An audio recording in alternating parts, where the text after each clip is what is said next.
For the first time since the second round of Australian Open 2020, I saw Roger Federer play a tennis match. Today, the 1st of July 2021. It's been a year and a half since I saw this, and even today, given the context of his return, watching him play the way he did against Richard Gasquet was surprising, pleasantly surprising, because it was not expected. Now, the first half of this video is going to be very ranty, so if you wish to skip that, I think 10 minutes in the future I'll be focusing more on the match. But I need to address some of the comments that some people are making on the internet about Federer and his struggles ever since he returned from the injury. And of course, another thing I need to preface my entire piece with is simply praising or making a case for one player does not automatically mean that I hate someone else. It does not work that way. If you praise somebody, you can absolutely praise that player in absolute terms, not in relative terms. So my case is going to be for Federer because there's a mountain of doubt and a mountain of reactionary comments made by some people on the internet, and it grinds my gears, so I need to get this off my chest. And that's this. Returns take time.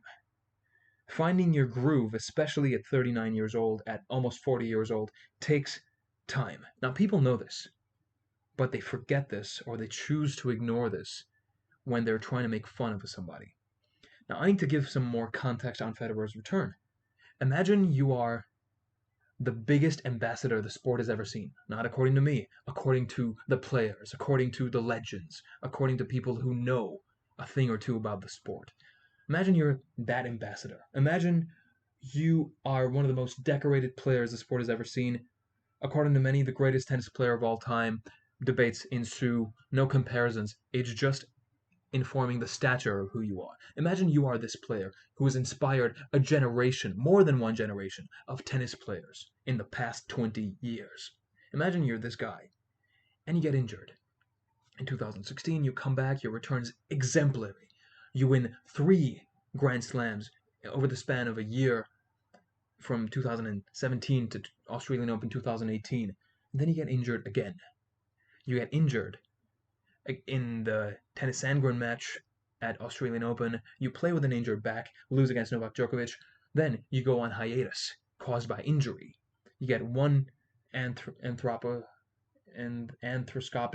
knee surgery, then you get another one, and you don't know where you stand. You've not been away from the sport you love for all this time. In the meantime, your rivals and everyone else is playing, and they're doing extremely well. And all credit to Nadal, Djokovic, Dominic Thiem, Sasha Zverev, all of these players did really well in the hiatus. The world is going through a pandemic. You don't know when you're going to be back. If you can play the level you will be able to play at. Imagine having been at those peaks. We have no idea the kind of peaks we are talking about. We have no idea what the mentality it takes, the physicality it takes, the sacrifices it takes to be the absolute best at a global sport watched by millions. And you're coming back after having been away for 14 months, and you are returning with hopes of finding something close to, or something resembling the form that you used to have.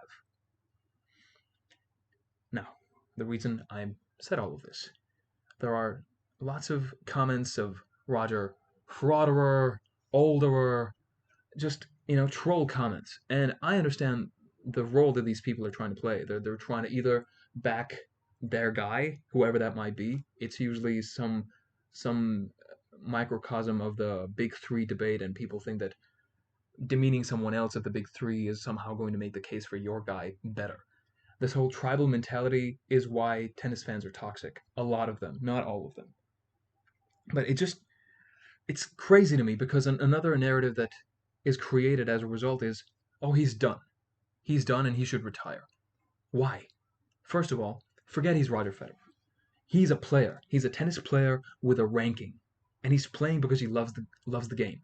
I don't care if this player is 75 years old or he has never won a damn match in his whole life other than the points he carries. I don't care how he's performing recently. You, or whoever it is, does not have any right to tell you when you should retire or when you're done. He decides because he knows. Because you know who the best source is to talk about retirement of that player? That player. That is the only person who decides. There's no one else who can tell you, oh, he's done. He's never going to be back again. He's never going to be playing the way he used to. Even if all the things that you said are true except for the being done part, maybe he never wins a damn match again. Maybe he is never world number one again. Maybe he never wins a Grand Slam again. Maybe he never goes to the second round of any tournament he ever enters. As long as he's earned the right to be there via ranking points, he decides when he has to retire. Nobody else. And then you add on top of that all the accolades and the stature and the presence that this man brings. You're telling me that all of that counts for nothing and you have the right to tell this guy when to retire? What are you guys smoking? Now, more to the point of the match, maybe. I think I'm ready to make the transition to the match itself. Now, one of the reasons why I was so impassionately saying all of these things is because for the first time since Federer's return in Doha, which is how many matches ago? 2 at Doha, 1 at uh, Geneva, 4 at the French Open, so that's 7, 2 at Halle, so 10, 11 now. He's 11 matches deep into his return. And for the first time, I saw not one, not a few, but several glimpses of Roger Federer's brilliance. I'd seen traces of it littered over the various matches he's had so far. And it's incredible that he somehow strung together this performance against Richard Gasquet. And the first set, let's go set by set. The first set, Federer versus Gasquet. The first set was a close encounter. Federer had the break point in the first game of the match. And he arrived there via some smooth forehands, and also Richard Gasquet made some errors. He did not convert that one break point.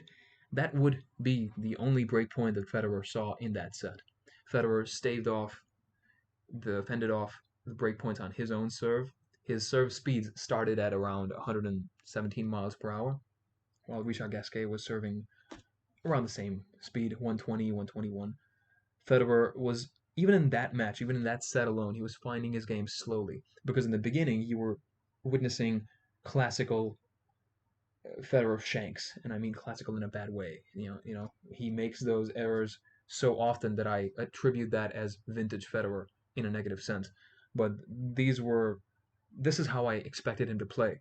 So I thought, okay, this is going to be another 5-setter maybe, and maybe a 4-setter. Still, I believe that Federer would win, if for nothing else, because it's Wimbledon and because Gasquet does not have a very positive history of winning against Federer. Not a very encouraging history.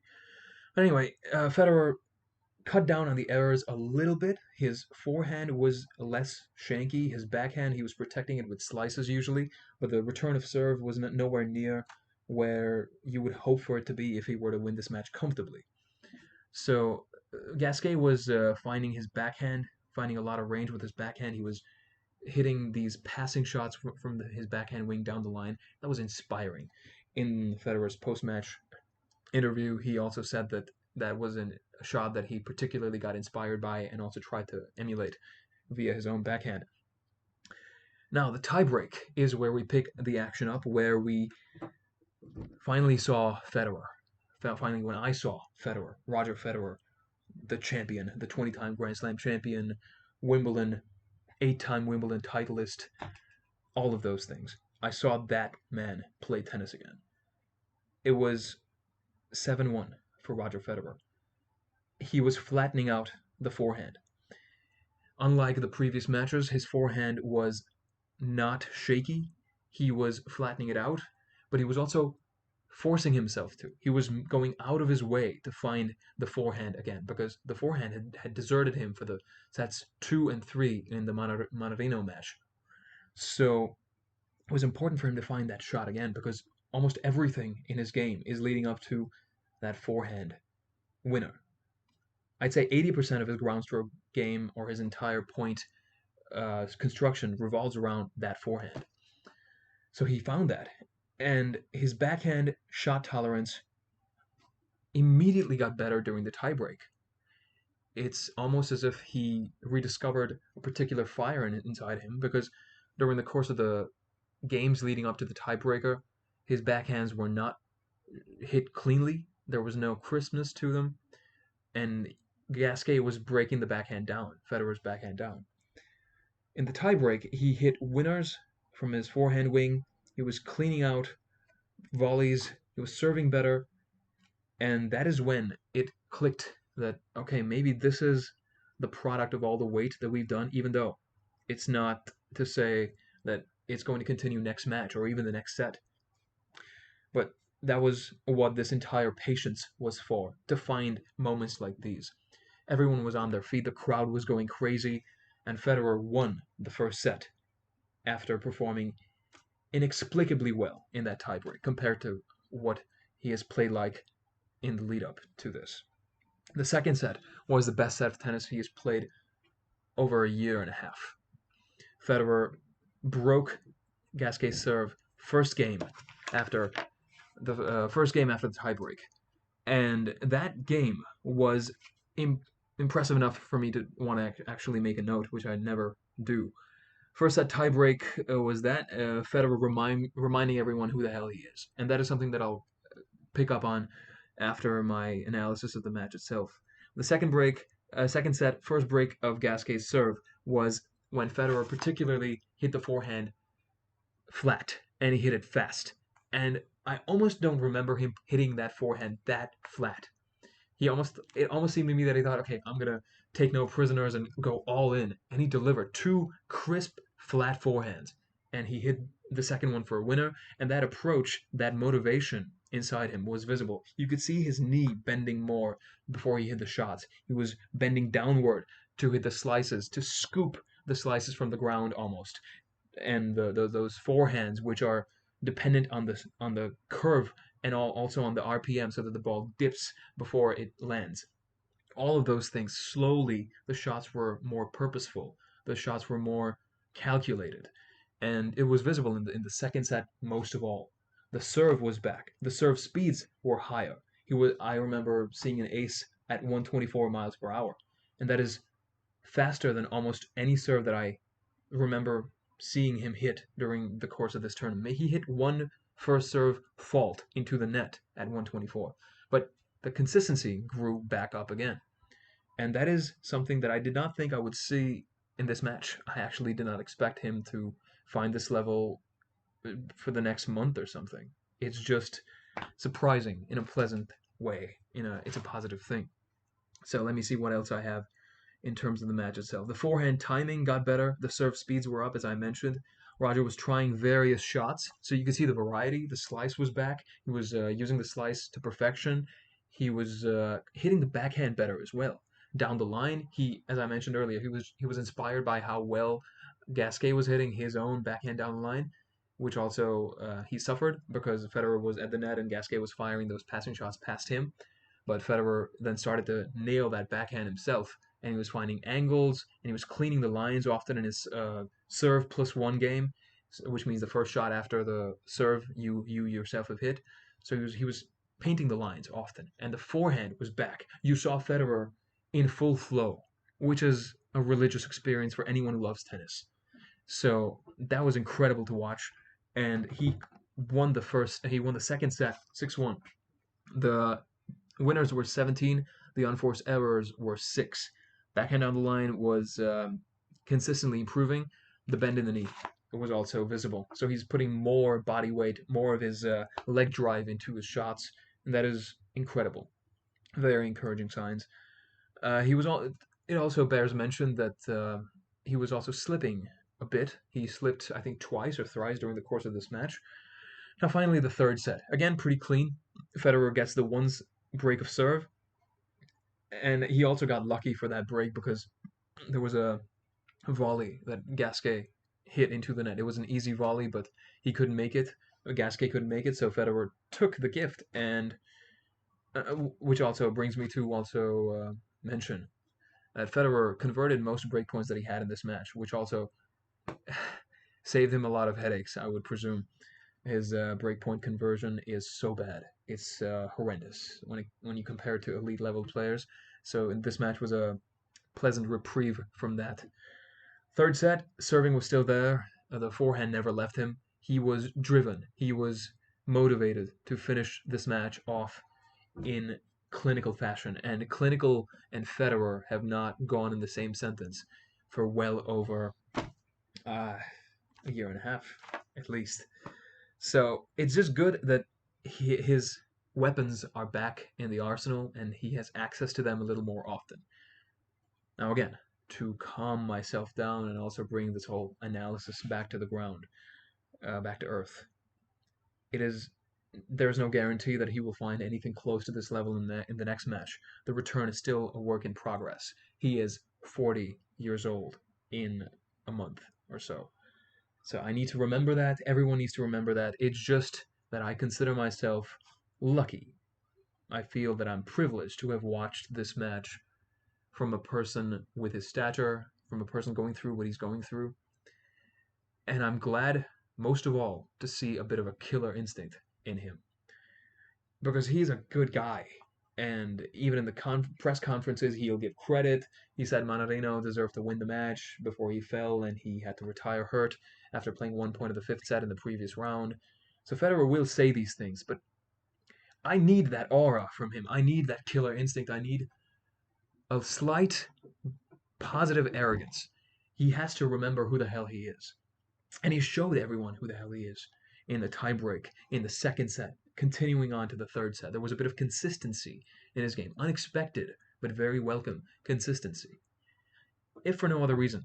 It doesn't mean he's going to make the final. It doesn't mean he's going to win. It does not mean anything. It does not even mean he's going to win the next match. It only means that the ingredients that go into making a good Federer match, a satisfactory Federer performance, those ingredients are still well and truly alive. His age results in the access to those ingredients being a little inconsistent. If he can keep playing even 80% of how he played in the second set, or 75, he will do well in the tournament and surpass any expectations that he had set after his abysmal performance in the second and third sets of the Mannarino match. Now, I feel that there is going to be another narrative where people are going to react and they're going to claim, oh my God, Federer is back. He was back and he can be back. And we have to be patient because being patient got us this match. So if you're a fan of the sport, or even better, fan of Federer, then you have to not just be patient, but be realistic, be practical, but always know that there's still a performance like this in his toolbox. He can pull it out and he can show the world that he can still play at this level at his age. I cannot stress enough how important that is because people forget with all the stupid debates they want to have, all the comparisons they want to have, they forget he's almost 40 years old. So there's a natural wear and tear that is informing all of his performances. But I don't want to string this along way too long. He's going to play another Brit in the next round, and I think Federer will have the crowd in his hands regardless, because not a lot of people know much about, I may be butchering his name, I don't even know his name, Norrie, Cameron Norrie, if I'm not mistaken. If I said it wrong, said it incorrectly, I apologize. But that match is going to be interesting to see if Federer can maintain access to his level. That remains to be seen, but in this match itself, forehand, firing on all cylinders. The flat forehand, Federer's flat forehand, I have not seen it being struck so cleanly in you know how long. The backhand got more consistent. He was also hitting winners. Shanks were less often. He will hit shanks no matter what level it is. Even prime 04 to 09 Federer used a shank ball, so that's nothing new. But it's just what he does between those and how few and far between those shanks are. Well, it just remains to be seen. But for now, it's been an incredible experience watching this match, and just for this match alone, and not for anything in the future. Thank you, Roger, and let's see how well you do in the next round. I will have another video on Djokovic up next, which is, again, about a clinical performance. I'll see you for that one, and I'll see you for all the Federer and Djokovic matches in Wimbledon. Cheers.